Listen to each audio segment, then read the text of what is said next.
নমস্কার, আমি সোমা।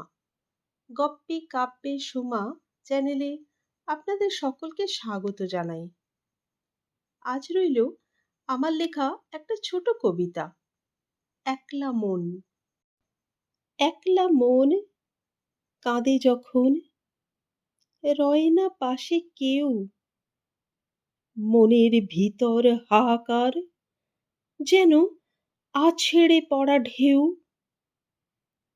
সবাই ওরা বলবে তখন, পারবি না তুই কিছু, বারে বারে ভাঙবে মন। ওরা হাসবে পিছু পিছু, তাদের মাঝেই দাঁড়াতে হবে শক্ত করে মাথা। শুধু নিজের কথাই শুনবে তুমি, শুনবে না অন্য কারো কথা।